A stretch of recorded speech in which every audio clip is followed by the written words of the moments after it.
Assalamualaikum warahmatullahi wabarakatuh. Om Swastiastu, Namo Buddhaya, salam sejahtera, salam kebajikan. Masih bersama kami di sini buku siswa anak sekolah yang akan senantiasa selalu menemani teman-teman untuk belajar bersama mengenai soal-soal P3K keguruan. Edisi kali ini kita akan belajar mengenai soal-soal P3K untuk kompetensi teknis pedagogi keguruan. Namun sebelum lanjut, mari kita berdoa sejenak agar apa yang kita bahas pada kesempatan ini memberikan manfaat untuk kita bersama. Soal yang pertama. Pak Jono adalah seorang guru IPA. Setiap kali mengadakan evaluasi pembelajaran, Pak Jono selalu memberikan nilai tinggi pada salah seorang siswanya yang merupakan tetangga Pak Jono. Padahal kemampuan siswa tersebut berada jauh di bawah rata-rata dibandingkan dengan teman-teman yang lainnya. Berdasarkan ilustrasi ini, maka Pak Jono telah melanggar prinsip-prinsip penilaian: A. Penilaian adil, B. Penilaian sahih, C. Penilaian objektif, D. Penilaian terbuka, E. Penilaian sistematis. Kita lihat dulu pembahasannya berikut ini. Nah, jadi selain prinsip penilaian yang sudah disampaikan di awal tadi, yaitu prinsip penilaian acuan patokan, kemudian prinsip penilaian acuan norma, ada juga prinsip-prinsip penilaian yang lain. Nah, hasil penilaian yang dilakukan guru menjadi ukuran dan pembanding atas kerja keras dan frekuensi belajar siswa. Oleh karena itu, sebagai guru dalam memberikan penilaian harus memperhatikan beberapa prinsip penilaian berikut ini. Nah, jadi ada juga prinsip penilaian yang lain. Yang pertama yaitu sahih. Ini berarti penilaian didasarkan pada data yang mencerminkan kemampuan yang dapat diukur. Nah, maksudnya begini. Kalau kita ingin menilai pengetahuan, maka tipe soalnya harus tipe soal untuk menilai pengetahuan. Kalau kita ingin menilai keterampilan, jadi tipe soalnya harus tipe soal yang menilai keterampilan. Jangan tipe soalnya nggak nyambung. Nah, ini berarti dia tidak sahih. Yang kedua, objektif. Berarti penilaian didasarkan pada prosedur dan kriteria yang jelas, tidak dipengaruhi oleh subjektivitas penilai. Seorang guru punya tetangga, anaknya itu sekolah di sekolahnya dia. Jadi karena ini si anak adalah tetangganya dia, kalau dikasih nilai itu tinggi-tinggi sekali. Padahal kemampuannya rendah, tetapi guru ini tetap memberikan nilai tinggi karena siswa tersebut merupakan tetangganya. Nah, ini berarti dia sudah melanggar prinsip penilaian yang kedua, yaitu penilaian dari objektif. Ini sudah dilanggar oleh guru tersebut. Nah, yang ketiga yaitu adil.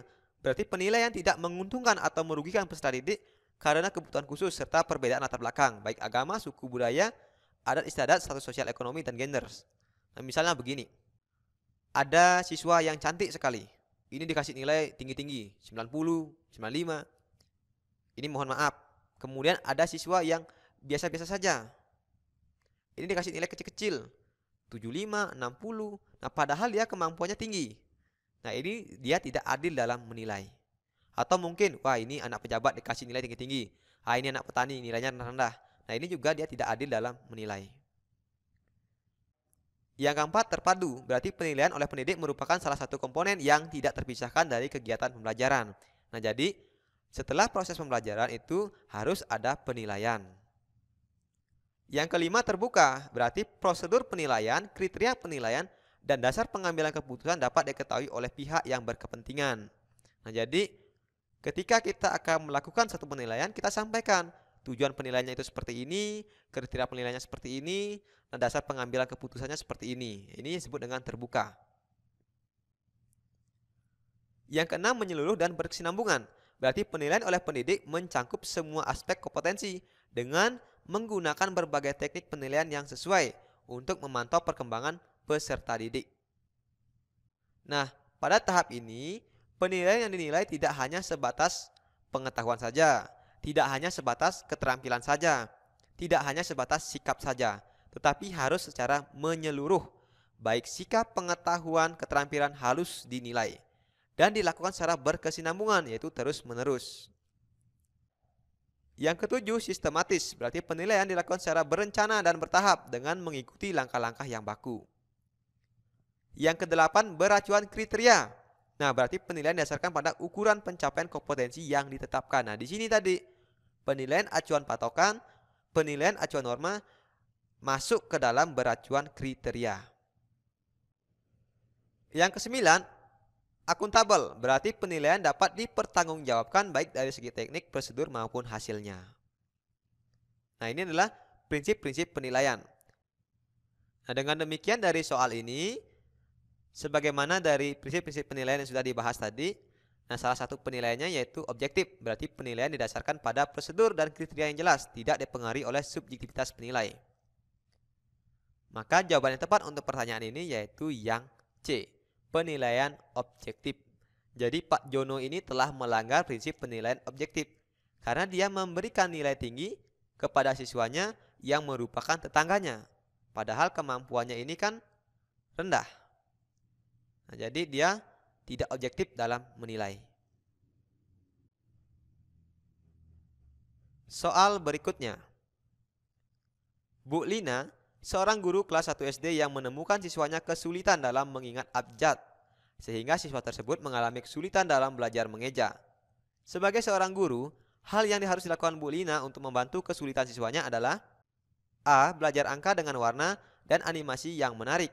B. Berikan contoh materi dengan hal yang konkret.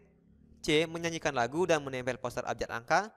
D. Menjiplak dan menulis huruf yang telah disediakan. E. Latihan menulis di atas udara. Nah, kita lihat dulu pembahasannya berikut ini. Jadi dari kasus pembelajaran Bu Lina ini merupakan jenis-jenis kesulitan belajar yang dialami oleh siswa. Nah, secara umum ini ada 6 kesulitan belajar siswa. Yang pertama, disleksia. Disleksia ini adalah gangguan belajar yang menyebabkan seseorang kesulitan untuk mengingat abjad dan membaca. Nah, anak pada kondisi ini biasanya akan sulit merangkai huruf menjadi kata, merangkai kalimat, dan merangkai paragraf. Yang kedua yaitu dispraksia. Nah, dispraksia merupakan jenis gangguan belajar yang ditandai dengan gangguan pada kemampuan motorik anak. Nah, anak dengan kemampuan motorik yang rendah akan kesulitan melakukan gerakan atau mengkoordinasikan anggota tubuhnya. Yang ketiga, disgrafia. Disgrafia adalah gangguan belajar yang membuat pengidapnya kesulitan dalam menulis. Nah, anak dengan kondisi ini biasanya punya tulisan tangan yang jelek, kesulitan untuk menuliskan apa yang dirasakan. Yang keempat, diskalkulia, yaitu jenis gangguan belajar yang membuat kondisi pengidapnya kesulitan untuk berhitung atau memahami konsep matematika. Yang kelima, auditory processing disorder. Nah, kondisi ini adalah di kelainan otak dalam memproses suara yang masuk. Ini bukan berarti gangguan pendengaran, teman-teman, tetapi karena ada kelainan pada memahami suara. Orang yang mengalaminya bisa kesulitan membedakan suara yang satu dengan suara yang lainnya. Nah, mereka juga akan kesulitan mengikuti perintah suara dan mengingat hal yang didengar. Yang keempat yaitu visual processing disorder. Nah, visual processing disorder ini membuat para pengidapnya kesulitan dalam menginterpretasikan informasi visual. Mereka akan kesulitan membedakan dua objek yang bentuknya mirip. Nah, ini merupakan bentuk dari jenis-jenis kesulitan belajar. Nah, berikut ini adalah cara mengatasi kesulitan belajar. Nah, yang pertama cara mengatasi kesulitan belajar disleksia. Nah, disleksia ini yaitu kesulitan anak dalam belajar mengingat abjad atau mengeja. Nah, adapun hal-hal yang bisa dilakukan yaitu memberikan alat bantu seperti perekam suara, daftar kata kunci atau kartu alfabet atau poster abjad. Kemudian hindari penggunaan kalimat panjang. Perbanyak latihan membaca. Nah, ini harus dilakukan secara setiap hari. Berikan waktu tambahan mengerjakan tugas atau mencatat materi yang diberikan. Nah, ini adalah hal-hal yang dapat dilakukan untuk mengatasi anak yang kesulitan belajar disleksia. Yang kedua yaitu cara mengatasi kesulitan belajar disgrafia. Nah, disgrafia tadi yaitu kesulitan belajar dalam menulis. Nah, adapun hal-hal yang bisa dilakukan yaitu yang pertama dengan strategi menjiplak huruf. Nah, metode ini dilakukan dengan cara menjiplak atau menulis di atas bentuk huruf yang sudah disediakan. Kemudian strategi menulis huruf balok. Nah, metode ini dilakukan dengan cara pertama-tama menyebutkan huruf pada anak sambil menunjukkan gambar-gambar cara menulisnya. Anak kemudian diberi lembar yang berisikan huruf untuk ditulis ulang atau dijiplak yang secara berurutan. Di mana di sini ketebalan dari huruf yang dijiplak ini dikurangi lalu berubah menjadi titik-titik. Kemudian latihan menulis huruf berukuran besar dan latihan menulis huruf di udara. Nah, ada juga latihan menulis huruf pada buku kotak-kotak atau pada buku garis 3. Nah, ini juga merupakan bentuk cara mengatasi kesulitan belajar disgrafia. Yang ketiga yaitu cara mengatasi kesulitan belajar diskalkulia. Diskalkulia ini yaitu kesulitan belajar dalam memahami konsep matematika. Nah, bagaimana caranya? Nah, misalnya visualisasikan konsep matematika dengan contoh atau gambar atau dengan benda konkret. Kemudian visualisasikan tanda atau simbol dengan contoh kehidupan sehari-hari yang lebih sederhana. Misalnya simbol minus ini memiliki arti hilang atau pergi. Simbol plus memiliki arti datang sehingga jumlahnya menjadi banyak. Kemudian belajar sambil bermain. Nah, misalnya dengan menggunakan flashcard, Math Bingo, Pizza Potion, dan yang lainnya. Selanjutnya menggunakan warna atau animasi menarik. Misalnya menggunakan warna merah untuk tanda minus, biru untuk tanda plus. Nah, hal ini membentuk siswa mengerti simbol dengan lebih baik dan tidak tertukar. Selanjutnya media pembelajaran menggunakan kartu angka.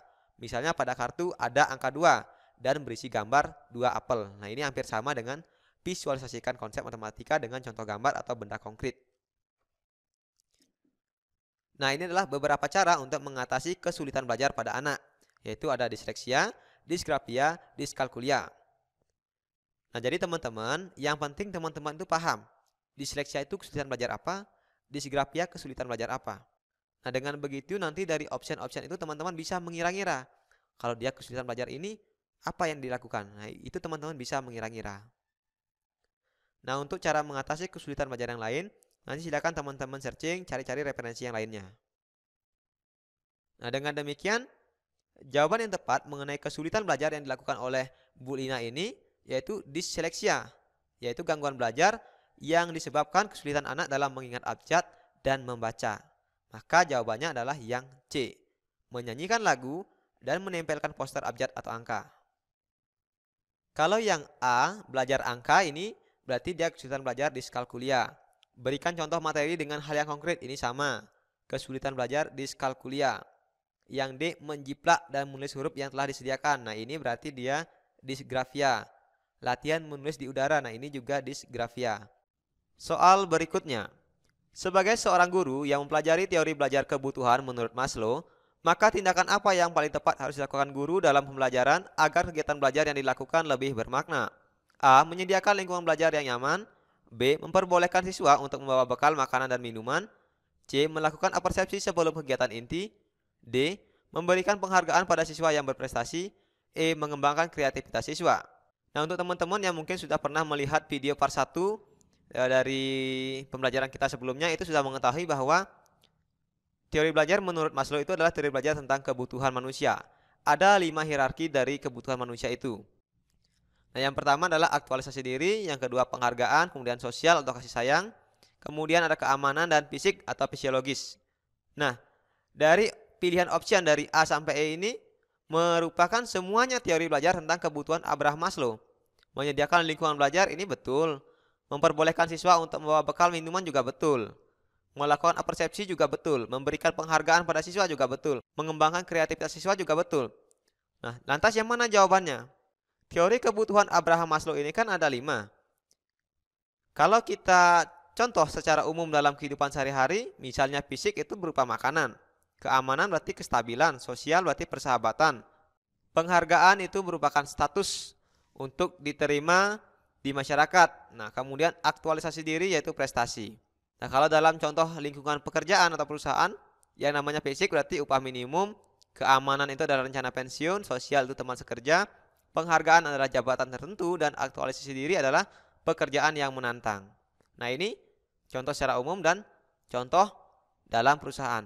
Tapi kalau dalam pembelajaran yang namanya fisik atau psikologis, itu kalau fisiknya berarti dia menyiapkan lingkungan belajar yang nyaman. Nah, ini berarti sudah termasuk dari bagian persiapan fisik. Kemudian memberikan apersepsi atau motivasi, ini bagian dari fisiologis juga.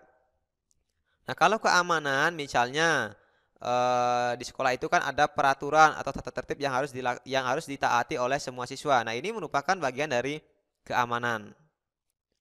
Untuk sosial, misalnya si guru ini memberikan punishment yang positif daripada punishment yang negatif. Ini merupakan sosial atau rasa kasih sayang.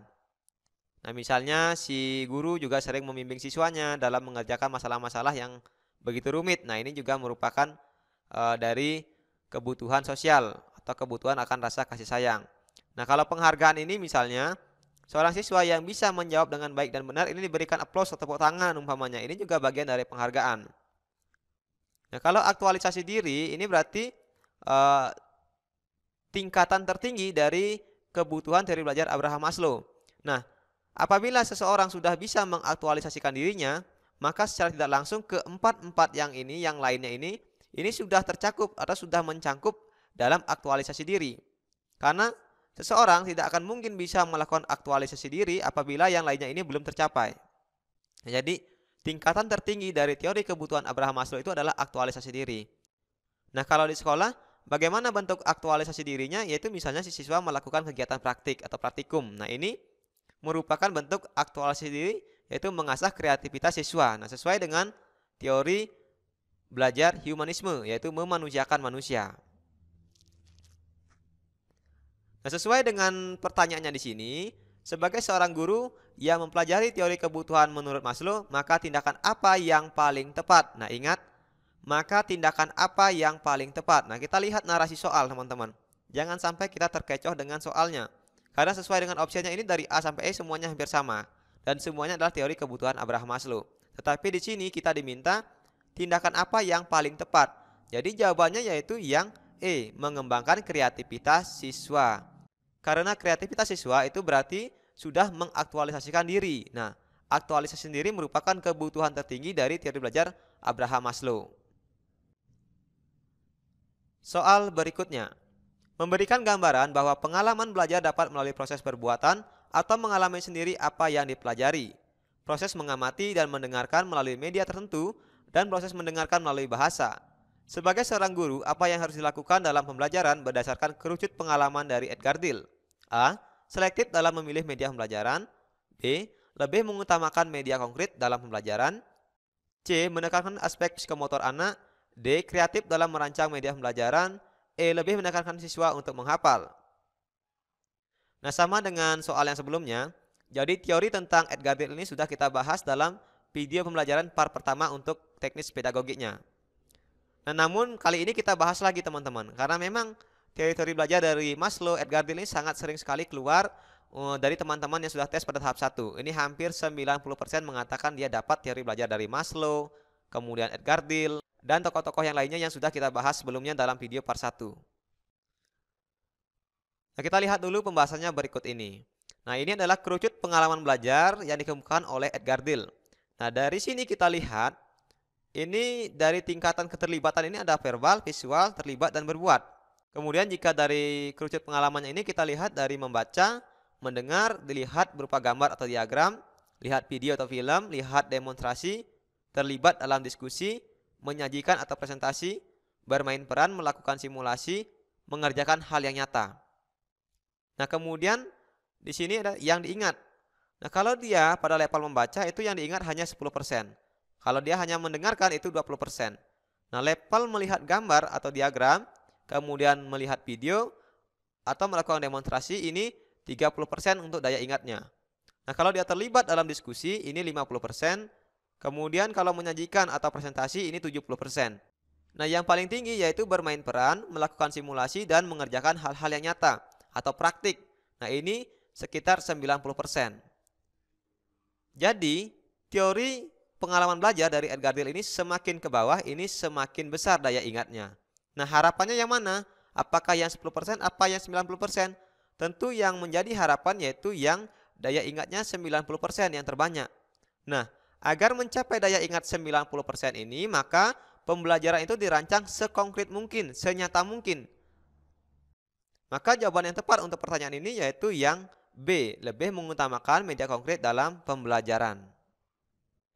Nah, perlu digarisbawahi di sini bahwa ada juga tipe soal yang lain yang berkenaan dengan teori belajar dari Edgar Dill ini. Jadi diberikan narasi, nah di narasi itu nanti ada seorang guru misalnya, dia mengajarkan siswanya dengan melihat gambar atau berupa tayangan video. Nah, di sana ditanyakan, pada tingkat itu berarti daya ingatnya berapa persen? Nah, itu teman-teman harus jawab. Berarti kalau dia tayangan video atau diagram itu daya ingatnya berarti 30%. Ada juga tipe soal yang keluar seperti itu teman-teman. Nah, jadi ini teman-teman silahkan dihafalkan. Yang mulai dari membaca, mendengar. Kalau membaca itu berarti si guru ini menyuruh siswanya membaca materi yang ada di buku. Nah, ini kalau mendengarkan berarti si siswa mendengarkan dari penjelasan guru. Atau yang sering disebut dengan metode ceramah. Nah, nanti tahap yang paling tinggi yaitu apabila dia melakukan eksperimen, yaitu sekitar 90%. Nah, baik teman-teman, mungkin cukup sekian dulu materi pelajaran kita kali ini. Semoga apa yang kita pelajari pada kesempatan ini memberikan manfaat untuk kita bersama. Nah, untuk teman-teman, silakan kembangkan materi-materi pembelajaran mengenai teori-teori belajar yang lain. Karena tokoh-tokoh mengenai teori-teori belajar itu sangat banyak. Nah, pada kesempatan ini kita hanya membahas yang memang keluar dari soal-soal P3K pada tahap 1. Nah, ini sesuai dengan FR dari teman-teman. Namun tidak menutup kemungkinan teori-teori belajar dari tokoh-tokoh yang lain itu bisa keluar dalam tes P3K tahap selanjutnya. Mengingat soal-soal P3K itu sangat banyak sekali teman-teman. Dan nanti jika ada hal yang kurang jelas dari videonya, teman-teman silahkan putar kembali atau di screenshot dan dipelajari secara mendetail, secara perlahan-lahan. Semoga dengan cara seperti itu bisa dimengerti. Dan untuk teman-teman yang akan melaksanakan tes seleksi P3K pada tahun ini, saya doakan semoga diberikan kemudahan, kelancaran, dan membuahkan hasil yang baik. Akhir kata, saya ucapkan terima kasih dan mohon maaf atas kekurangannya. Sampai jumpa lagi dalam video selanjutnya.